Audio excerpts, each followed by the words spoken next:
असं आहे, सातत्याने मराठा समाजाकरता राज्य सरकारने अनेक गोष्टी केल्या आहेत।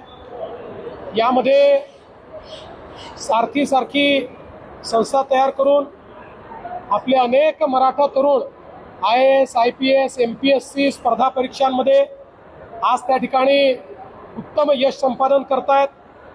अण्णासाहेब पाटील आर्थिक विकास महामंडळातनं रेकॉर्ड इतके उद्योजक मराठा समाजातले आपण तयार केले आहेत। शिक्षणाचं क्षेत्र असो, सगळ्या स्कॉलरशिप आपल्या चाललेल्या आहेत। ज्यांना हॉस्टेलमध्ये जागा मिळत नाही त्यांच्याकरता निर्वाह भत्त्याची योजना आपण चालवतो, नवीन हॉस्टेल्स तयार करतो। कुठलीही योजना बंद नाही आहे। या ठिकाणी प्रमाणपत्र मागितलं आहे आणि खूप प्रमाणपत्र पेंडिंग आहे अशी परिस्थिती नाही। जे प्रमाणपत्र मागितले जातात त्यातले जे त्या नियमात बसतात ते सगळे दिले जातात आणि पेंडन्सी कुठेही फारशी तुम्हाला त्या ठिकाणी पाहायला मिळत नाही।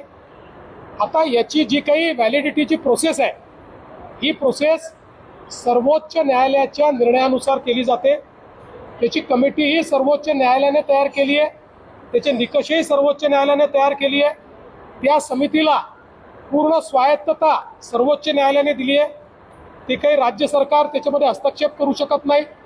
त्यामुळे त्या नियमानुसार कमिटी व्हॅलिडिटी देखील करते आणि सातारा गॅझेटचा जो काही या ठिकाणी संबंध आहे, आपल्याला माहिती आहे हैदराबाद गॅझेट दिल्यानंतर त्याची केस ही आत्ता माननीय उच्च न्यायालयामध्ये चाललेली आहे।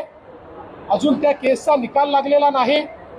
त्यामुळे कंटेम्प्ट ऑफ कोर्ट कुठेही होऊ नये या दृष्टीनं त्या ठिकाणी आमच्या लॉ अँड ज्युडिशरी डिपार्टमेंटनी जे काही सल्ला दिलेला आहे त्या सल्ल्यानुसार आम्ही काम करतो। कुठेही मराठा समाजाकरता आम्ही केलेल्या योजना स्लो केल्या नाहीत, बंद केल्या नाहीत, उलट अधिक ताकदीनं आम्ही त्या चालवतो।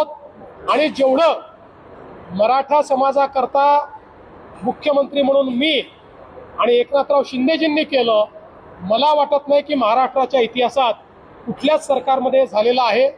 तथापि लोकशाही आहे, प्रत्येकाला मत व्यक्त करण्याचा अधिकार आहे, त्याला तुम्ही थांबवू शकत नाही।